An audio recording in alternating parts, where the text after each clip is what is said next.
ಎಲ್ಲರಿಗೂ ನಮಸ್ಕಾರ. ಇತ್ತೀಚಿನ ದಿನಗಳಲ್ಲಿ ಈ ದ್ವೈತ ಮತ್ತು ಅದ್ವೈತ ಸಿದ್ಧಾಂತಗಳ ಕುರಿತು ಬಹಳಷ್ಟು ಚರ್ಚೆಗಳು ನಡೀತಾ ಇದೆ. ಕೆಲವೊಬ್ಬರು ಹೇಳ್ತಾರೆ ಅದ್ವೈತ ಸಿದ್ಧಾಂತ ಸರಿ, ಕೆಲವೊಬ್ಬರು ಹೇಳ್ತಾರೆ ದ್ವೈತ ಸಿದ್ಧಾಂತವೇ ಸರಿ.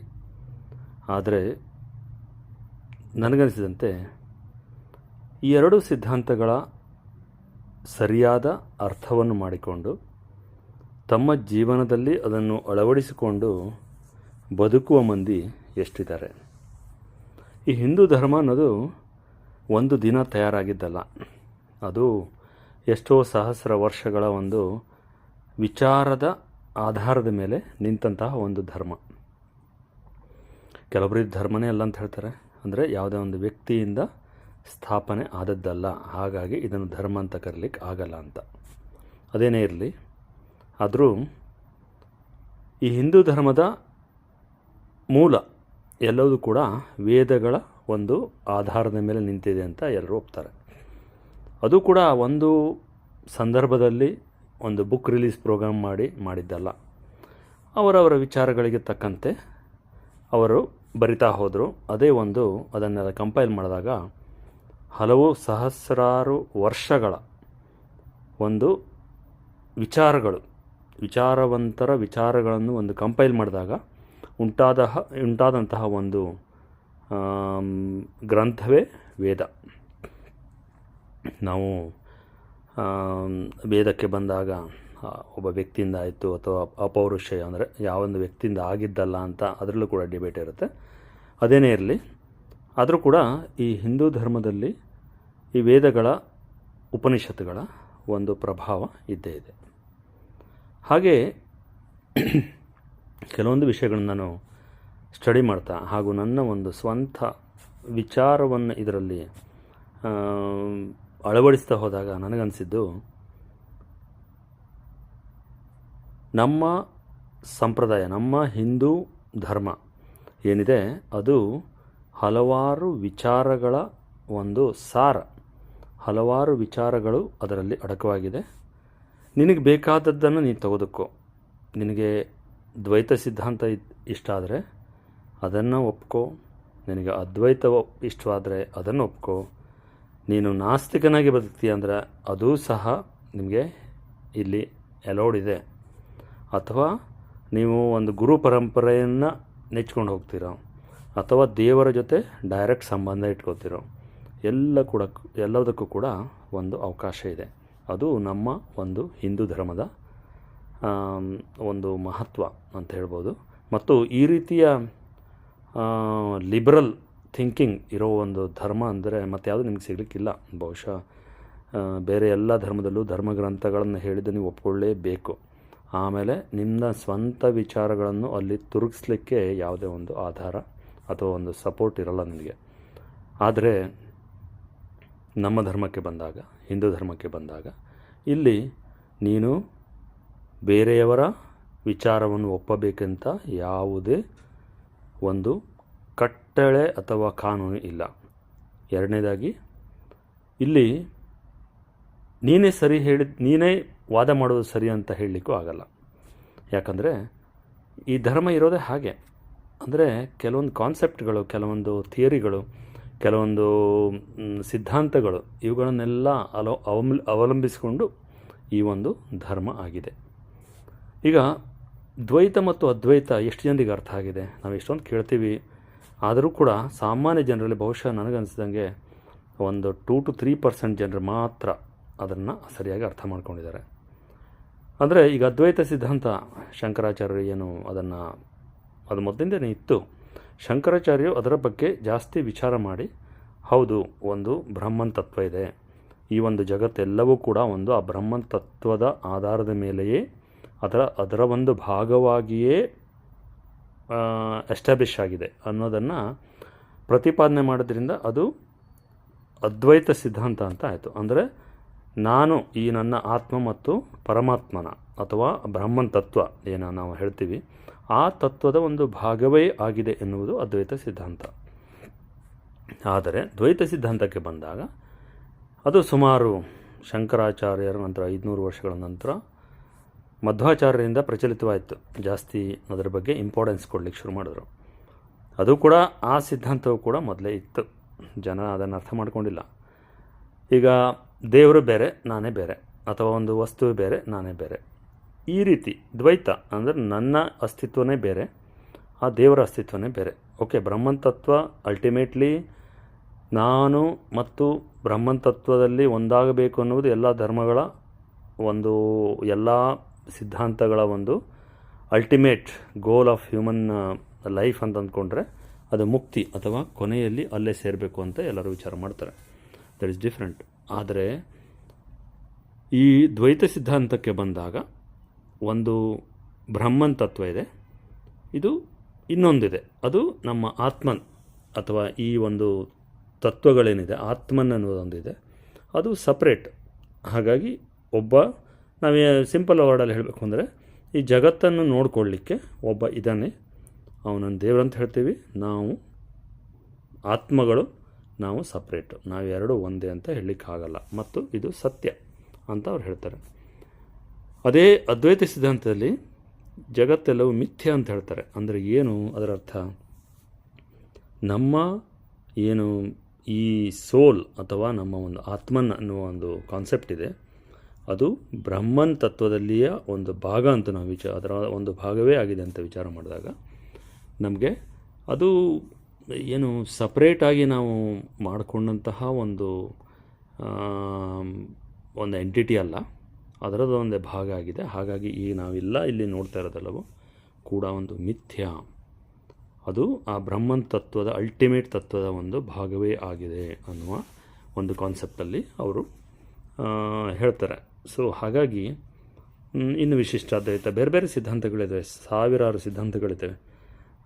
ಅದನ್ನೆಲ್ಲ ತಗೊಂಡಾಗ ನನಗನ್ಸಿದ್ದೇನೆಂದರೆ, ನಿನಗೆ ಯಾವುದು ಇಷ್ಟ ಆಗುತ್ತೋ ಅದನ್ನು ತಗೋ, ಬೇರೆಯದು ಸರಿ ಇಲ್ಲ ಅಥವಾ ಆ ಕಾನ್ಸೆಪ್ಟ್ ಸರಿ ಇಲ್ಲ, ಅವರು ಏನು ಪ್ರತಿಪಾದನೆ ಮಾಡಿದ ವಿಷಯ ಸರಿಯಲ್ಲ, ಮತ್ತು ಆ ಕಾನ್ಸೆಪ್ಟಲ್ಲಿ ಅಥವಾ ಆ ಒಂದು ಸಿದ್ಧಾಂತದ ಪ್ರಕಾರ ಬದುಕುತ್ತಿರುವವರೆಲ್ಲ ಕೂಡ ತಪ್ಪು ದಾರಿಯಲ್ಲಿ ಹೋಗ್ತಾ ಇದ್ದಾರೆ ಎನ್ನುವುದೆಲ್ಲ ಕೂಡ ನಮ್ಮ ಒಂದು ಅಜ್ಞಾನತೆಯ ಪರಮಾವಧಿ ಅಂತ ಕರಿಬೋದು. ಹಾಗಾಗಿ ನಾನು ಎಲ್ರಿಗೂ ಹೇಳಲಿಕ್ಕೆ ಇಷ್ಟಪಡೋದು ಇಷ್ಟೇ,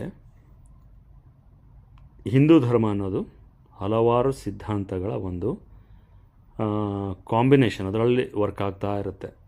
ಇನ್ನು ಮುಂದೆ ಕೆಲವು ವರ್ಷಗಳ ನಂತರ, ಕೆಲವು ಶತಮಾನಗಳ ನಂತರ ಮತ್ತೊಂದು ಕಾನ್ಸೆಪ್ಟ್ ಬರ್ಬೋದು. ಆವಾಗ ನಾವು ಅದ್ವೈತ ಸಿದ್ಧಾಂತಗಳು ಅಥವಾ ವಿಶಿಷ್ಟಾದ್ವೈತ ಸಿದ್ಧಾಂತಗಳು ಯಾವುದೂ ಸರಿ ಇಲ್ಲ ಅಂತ ಪ್ರತಿಪಾದನೆ ಮಾಡಲಿಕ್ಕಾಗಲ್ಲ. ಹಾಗೆಯೇ ಇನ್ನೂ ಹಲವಾರು ಸಿದ್ಧಾಂತಗಳು ಮೊದಲೇ ಆಗಿ ಕಣ್ಮರೆ ಆಗಿರ್ಬೋದು, ಯಾರಿಗೆ ಗೊತ್ತಿಲ್ಲ. ದೇವರನ್ನು ಅರ್ಥ ಮಾಡ್ಕೊಳ್ಳೋದು ಅಷ್ಟು ಸುಲಭ ಅಲ್ಲ, ಅಥವಾ ಈ ಯೂನಿವರ್ಸನ್ನು ಅರ್ಥ ಮಾಡ್ಕೊಳ್ಳೋದು ಅಷ್ಟು ಸುಲಭ ಅಲ್ಲ. ಸೊ ಹಾಗಾಗಿ ಈ ಎಲ್ಲ ಮೂರ್ಖ ವಾದವನ್ನು ಬಿಟ್ಟು, ಆ ದೇವರು ನಮಗೂ ಒಂದು ಬ್ರೈನ್ ಕೊಟ್ಟಿದ್ದಾನಲ್ವ, ಅದನ್ನು ಸರಿಯಾಗಿ ಉಪಯೋಗಿಸ್ಕೊಂಡು, ಎಸ್ ಒಬ್ಬೊಬ್ರದ್ದು ಒಂದು ಕಾನ್ಸೆಪ್ಟ್ ಇರುತ್ತೆ, ನಿಮಗೆ ಇಷ್ಟ ಆಗಿದರೆ ಅದನ್ನು ಒಪ್ಕೊಳ್ಳಿ, ಅಥವಾ ಅದನ್ನು ಅನುಸರಿಸಿ, ಅಥವಾ ಅದನ್ನು ನೀವು ಸರಿ ಅಂತ ತಿಳ್ಕೊಳ್ಳಿ. ಬಟ್ ಮತ್ತೊಬ್ಬರು ಮಾಡಿದ ವಾದ ತಪ್ಪು ಅಂತ ಹೇಳಲಿಕ್ಕೆ ಹೇಗಾಗುತ್ತೆ? ಈಗ ಈ ಯೂನಿವರ್ಸಿಗೆ ಯಾವ ಸಂದರ್ಭದಲ್ಲಿ ಪ್ರಾರಂಭ ಆಯಿತು ಅಂತ ಯಾರಿಗಾರು ಹೇಳಲಿಕ್ಕಾಗತ್ತಾ? ಅಥವಾ ಈ ಯೂನಿವರ್ಸಿನ ವಿಸ್ತಾರ ಅಂದರೆ ಎಷ್ಟು ಇದೆ ಅಂತ ಯಾರಿಗಾದರೂ ಯಾವ ಸಿದ್ಧಾಂತದ ಮೂಲಕ ಕೂಡ ಹೇಳಲಿಕ್ಕಾಗತ್ತಾ? ಇಲ್ಲ. ಯಾಕಂದರೆ ಆ ದೇವರು, ನಾವು ಅಂದ್ಕೋಬೋದು ದೇವರು ಇದಾನ ಇಲ್ವಾ, that is different discussion all together. ಏನೋ ಒಂದು ಈ ಕ್ರಿಯೇಷನ್ ಅಂತ ಆಗಿದೆಯಲ್ಲ, ಅದರಲ್ಲಿ ಇನ್ನೂ ರಹಸ್ಯಗಳು ತುಂಬ ಇದ್ದಾವೆ. ಅದನ್ನು ಅರ್ಥ ಮಾಡ್ಕೊಳ್ಳಿಕ್ಕೆ ಸಾಧ್ಯನೇ ಇಲ್ಲ. ಎಷ್ಟೇ ಹೇಳಿ, ಇಷ್ಟು ಸಾವಿರ ಕೋಟಿ ಲಕ್ಷ ಕೋಟಿ ಗ್ರಹಗಳಿದ್ದಾವೆ, ನಕ್ಷತ್ರಗಳಿದ್ದಾವೆ, ಏನೇನೋ ಇದ್ದಾವೆ ಅಂತ ನೀವು ವಾದ ಮಾಡಿ, ಬಟ್ ಆದರೆ ಅದರ ಕೊನೆಗೆ ಏನಿದೆ ಅಂತಂದರೆ ನಿಮಗೆ ಅಲ್ಲಿಗೆ ನಿಮ್ಮ ಉತ್ತರ ನಿಂತೋಗ್ಬಿಡುತ್ತೆ. ಇಷ್ಟೆಲ್ಲ ಇರುವಾಗ ಈ ಒಂದು ಸಿದ್ಧಾಂತ, ದ್ವೈತ ಸಿದ್ಧಾಂತ, ಅದ್ವೈತ ಸಿದ್ಧಾಂತ ಯಾವುದು ಸರಿ ಯಾವುದು ತಪ್ಪು ಅಂತ ಸುಮ್ಮನೆ ಕಾಲಹರಣ ಮಾಡುವುದರಲ್ಲಿ ಯಾವುದೇ ಅರ್ಥವಿಲ್ಲ. ಓಕೆ, ಅದನ್ನು ಪಾಸಿಟಿವ್ ಆಗಿ ತೊಗೊಂಡ್ರೆ it's well and good. Because ಯಾವುದೇ ಒಂದು ಡಿಸ್ಕಷನ್ ಬಂದಾಗ ನಾವು ಅದರಲ್ಲಿಯ ಪಾಸಿಟಿವ್ ಆಸ್ಪೆಕ್ಟನ್ನು ನೋಡಬೇಕು, ನೆಗೆಟಿವ್ ಆಸ್ಪೆಕ್ಟನ್ನು ನೋಡಿ, ಓಕೆ. ಬಟ್ ಅದು ಸರಿ ತಪ್ಪು ಅಂತ ಅದರಲ್ಲೇ ಜಗಳ ಆಡೋದ್ರಲ್ಲಿ ಯಾವ ಅರ್ಥವೂ ಇಲ್ಲ. ಇದು ನನ್ನ ಒಂದು ವಿಚಾರ. ಈ ವಿಷಯದಲ್ಲಿ ನನಗೆ ಎರಡೂ ಕೂಡ ಕಾನ್ಸೆಪ್ಟು, ದ್ವೈತ ಮತ್ತು ಅದ್ವೈತ ಸಿದ್ಧಾಂತ ಎರಡೂ ಕೂಡ ನನಗೆ ಇಷ್ಟ ಆಗುತ್ತೆ. ಹೌದು, ಸರಿ ಅನಿಸುತ್ತೆ. ದ್ವೈತಿಗಳ ಒಂದು ವಾದಗಳನ್ನು ಕೇಳಿದಾಗ ಸರಿ, ಹೌದು, ದೇವರಂತ ಒಬ್ಬ ಇದ್ದಾನೆ, ಆತ್ಮಗಳೇ ಬೇರೆ, ಬ್ರಹ್ಮತತ್ವದ ಒಂದು ಭಾಗವಾಗಿದ್ದರೂ ಕೂಡ ಆತ್ಮ ಮತ್ತು ಪರಮಾತ್ಮನ ಎರಡು ಕೂಡ ಬೇರೆ.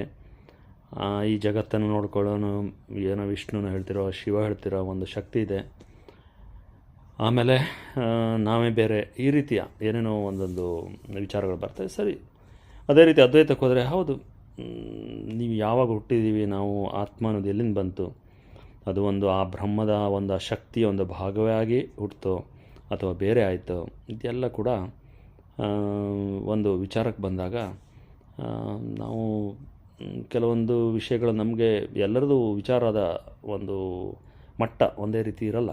ಕೆಲವರಿಗೆ ಅದು ಸರಿ ಅನಿಸುತ್ತೆ, ಕೆಲವರಿಗೆ ನಮ್ಗೆ ಇಷ್ಟು ವರ್ಷ ಅದ್ರ ಬಗ್ಗೆ ತಿಂಕನ ಮಾಡ್ತಾ ಇರಲಿಲ್ಲ.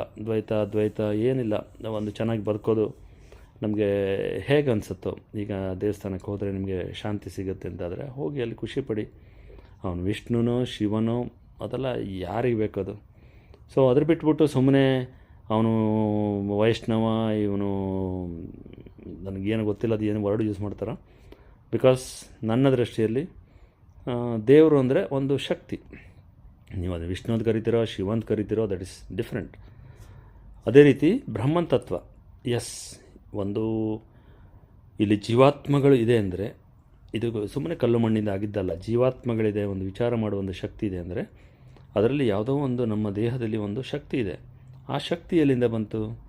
ಆ ಶಕ್ತಿಯ ಮೂಲ ಹುಡುಕ್ತಾ ಹೋದರೆ ಅದು ಎಲ್ಲಿಗೆ ಹೋಗಿ ತಲುಪುತ್ತೆ? ಇದನ್ನೆಲ್ಲ ವಿಚಾರ ಮಾಡಿದಾಗ ನನಗನ್ಸಿದ್ದು ದ್ವೈತ ಮತ್ತು ಅದ್ವೈತ ಎರಡೂ ಸಿದ್ಧಾಂತಗಳು ಕೂಡ ಸರಿ, ಮತ್ತು ಅದು ನಮ್ಮ ವಿಚಾರಕ್ಕೆ ಬಿಟ್ಟಿದ್ದು. ನಾವು ಅದರಲ್ಲಿ ಸ್ವಲ್ಪ ಆಳವಾಗಿ ಸ್ಟಡಿ ಮಾಡ್ತಾ ಹೋದರೆ ಗೊತ್ತಾಗುತ್ತೆ.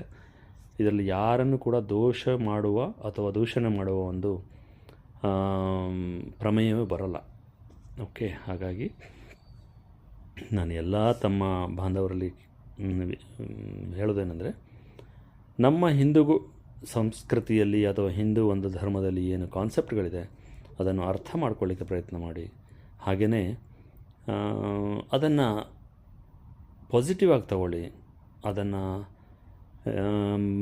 ತಮ್ಮ ವಿಚಾರಕ್ಕೆ, ತಮ್ಮ ವಿಚಾರ ಶಕ್ತಿಯನ್ನು ಜಾಗೃತ ಮಾಡುವ ಅಥವಾ ವಿಚಾರ ಶಕ್ತಿಯನ್ನು ಇನ್ನೂ ಮೇಲಿನ ಹಂತಕ್ಕೆ ತೆಗೆದುಕೊಂಡು ಹೋಗೋ ಒಂದು ಟೂಲ್ ಆಗಿ ಉಪಯೋಗಿಸ್ಕೊಳ್ಳಿ. ಆಗ ಬಹುಶಃ ಎಲ್ಲವೂ ಕೂಡ ಅರ್ಥ ಆಗುತ್ತೆ.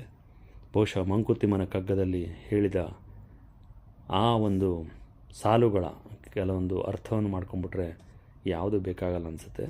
ಅದೇ ರೀತಿ ಭಗವದ್ಗೀತೆಯಲ್ಲಿ ಬರುವ ಹಲವಾರು ವಿಚಾರಗಳು, ನಾವಿಂದ ಎಷ್ಟೊಂದು ವಿಚಾರಗಳನ್ನು ತಪ್ಪರ್ಥ ಮಾಡಿಕೊಂಡು ಎಷ್ಟೊಂದು ಅದರ ಬಗ್ಗೆ ಅವಹೇಳನಕಾರಿ ಸ್ಟೇಟ್ಮೆಂಟ್ಗಳನ್ನು ಕೊಡ್ತೀವಿ. ಹಾಗೆಯೇ ಈತ ಶಿವನ ಫಾಲೋವರ್, ಈತ ವಿಷ್ಣುವಿನ ಫಾಲೋವರ್ ಅಂತ, ವೈಷ್ಣವರಂತೆ, ಶೈವರಂತೆ, ಏನೋ ನನಗೆ ನಿಜ ಹೇಳ್ತೀನಿ, ಏನೂ ಗೊತ್ತಿಲ್ಲ. ಸೊ ಹೀಗಿರುವಾಗ ಅದರ ಮೇಲೆ ದೂಷಣೆ ಮಾಡ್ತಾ ಒಂದು ಇಷ್ಟೊಂದು ರಿಚ್ ಸಂಸ್ಕೃತಿಗೆ ನಾವೇ ದೂಷಣೆ ಮಾಡುವುದು ಅದು ಎಷ್ಟರ ಮಟ್ಟಿಗೆ ಸರಿ? ಎಲ್ಲ ವಿಚಾರ ಮಾಡಿ.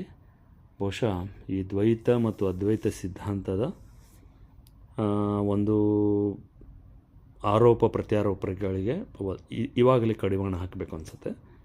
ಇದೆಲ್ಲ ಒಂದು ಕಾನ್ಸೆಪ್ಟ್, ಅರ್ಥ ಮಾಡ್ಕೊಳ್ಳಿ, ದಯವಿಟ್ಟು ಅರ್ಥ ಮಾಡ್ಕೊಳ್ಳಿ. ಎಲ್ಲ ಕಾನ್ಸೆಪ್ಟ್ಗಳು ಅದು ಯಾಕೆ ಬರುತ್ತೆ ಅಂದರೆ, ಈಗ ಒಂದು ಸಹಸ್ರಾರು ವರ್ಷಗಳಿಂದ ಒಂದು ಕಾನ್ಸೆಪ್ಟ್ ಮೇಲೆ ಜನರು ಬದುಕ್ತಾ ಇರ್ತಾರೆ ಅಂತ ತಿಳ್ಕೊಳ್ಳಿ. ಅಲ್ಲಿ ಒಬ್ಬ ಹುಡ್ತಾನೆ, ಅವನಿಗೆ ಇಲ್ಲ ಈ ನನ್ನ ವಿಚಾರ ಸರಿ ಅಂತ ಅನಿಸುತ್ತೆ. ಹೌದು, ಅವನ ವಿಚಾರ ಸರಿ ಇರ್ಬೋದು. ಈಗ ವೈಜ್ಞಾನಿಕವಾಗಿ ಕೆಲವೊಂದು ಪ್ರೂವ್ ಮಾಡಲಿಕ್ಕಾಗತ್ತೆ. ಅಂಥ ವಿಚಾರಗಳು ಇಲ್ಲ, ಮೊದಲು ಥಿಂಕ್ ಮಾಡಿದ್ದು ತಪ್ಪಿತ್ತು, ಈಗ ನಾನು ಹೇಳ್ತಾ ಇರೋ ಸರಿ ಅಂತ ಅವನಿಗೆ ಭಾವನೆ ಬರುತ್ತೆ. ಅದನ್ನು ನಾವು ಅವನು ಅವನು ಹೇಳಿದಂಥ ತಕ್ಷಣ ಈವರೆಗೆ ನಾವು ನಡ್ಕೊಬಂದಿದ್ದೆಲ್ಲ ತಪ್ಪು ಅಂತ ನಾವು ವಿಚಾರ ಮಾಡಲಿಕ್ಕೆ ಆಗಲ್ಲ. ಯಾಕಂದರೆ ಇವನು ಪ್ರಪೋಸ್ ಮಾಡಿದ್ದು ಮುಂದೊಂದು ದಿನ ಅದು ತಪ್ಪು ಅಂತ ಮತ್ತೆ ಪ್ರೂವ್ ಆಗ್ಬೋದು.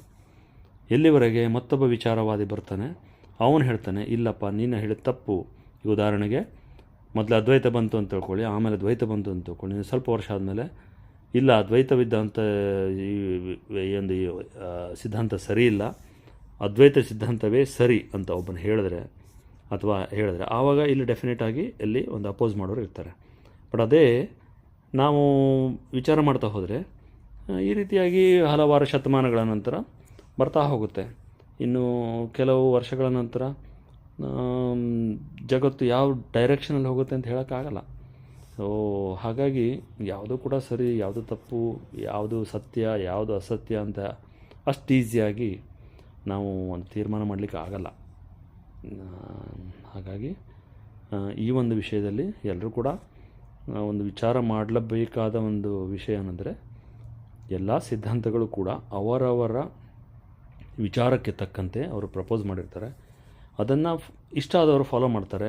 ಯಾವಾಗ ಅದು ಮೂಲತತ್ವಕ್ಕೆ ಒಂದು ಹೊಡೆತ ಬೀಳುವ ಒಂದು ಪರಿಸ್ಥಿತಿ ಬರುತ್ತೋ ಆಗ ಆ ಮೂಲ ತತ್ವವನ್ನು ಫಾಲೋ ಮಾಡ್ತಾ ಇರುವವರು ಅಪೋಸ್ ಮಾಡ್ಬೋದು, ಅಥವಾ ಯಾರು ಸ್ಟ್ರಾಂಗಾಗಿ ಅದನ್ನು ಆರ್ಗ್ಯೂ ಮಾಡಲಿಕ್ಕೆ ರೆಡಿ ಅಷ್ಟೊಂದು ಪ್ರಬುದ್ಧರಾಗಿ ಥಿಂಕ್ ಮಾಡಲಿಕ್ಕೆ ಆ ಒಂದು ಗುಂಪಿನಲ್ಲಿ ಇರ್ತಾರೋ ಆವಾಗ ಅವರು ನಾವು ಹೇಳಿದ್ದೆ ಸರಿ ಅಂತ ವಾದ ಮಾಡ್ಬೋದು.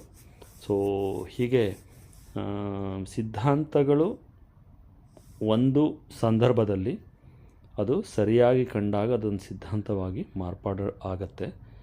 ಅದೇ ಮುಂದಿನ ದಿನಗಳಲ್ಲಿ ಅದು ತಪ್ಪಾಗಿ ಕಾಣಬಹುದು. ಇದಕ್ಕೆ ನಮ್ಮ ಸರ್ಜಿಕಲ್ ಫೀಲ್ಡಲ್ಲೂ ಕೂಡ ನಾವು ಹಲವಾರು ಸರ್ಜರಿಗಳನ್ನು ಮಾಡ್ತಾ ಇರ್ತೀವಿ. ಯಾರೋ ಒಬ್ಬರು ಹೇಳಿರ್ತಾರೆ ಇದಕ್ಕೆ ಇದೇ ಸರ್ಜರಿ ಸರಿ ಅಂತ, ನಾವು ಹಲವಾರು ವರ್ಷಗಳಿಂದ ಅದನ್ನು ಫಾಲೋ ಮಾಡ್ಕೊಂಡು ಬಂದಿರ್ತೀವಿ. ಮುಂದೊಂದು ದಿನ ಅವನು ಮತ್ತೊಬ್ಬ ಸರ್ಜನ್ ಬಂದವನು ಹೇಳ್ಬೋದು ಇಲ್ಲ ಈ ಸರ್ಜರಿಗೆ, ಈ ಒಂದು ಪ್ರಾಬ್ಲಮಿಗೆ ಈ ಸರ್ಜರಿ ಸರಿ ಇಲ್ಲ, ಇದನ್ನು ಮಾಡಿ ಅಂತ ಹೇಳ್ಬೋದು. ಉದಾಹರಣೆಗೆ ನಮ್ಮ ಪಿತ್ತಕೋಶದಲ್ಲಿ ಕಲ್ಲಾದಾಗ ಮೊದಲು ಏನು ಮಾಡ್ತಿದ್ರು, ಎಲ್ಲರೂ ಕೂಡ ಅದನ್ನು ಕಟ್ ಮಾಡಿ ತೆಗಿತಾಯಿದ್ರು. ಸರಿನಾ ತಪ್ಪ? ಸರಿ, ಯಾಕಂದರೆ ಆವಾಗ ಅಷ್ಟೇ ಇತ್ತು, ನಾಲೆಜ್ ಅಷ್ಟೇ ಇತ್ತು. ಆಮೇಲೆ ಬಂತು ಲೆಪ್ರೋಸ್ಕೋಪಿಕ್ ಸರ್ಜರಿ. ಅಲ್ಲೇನಾಯಿತು, ಕೀ ಹೋಲ್ ಮೂಲಕ ತೆಗಿಬೇಕು.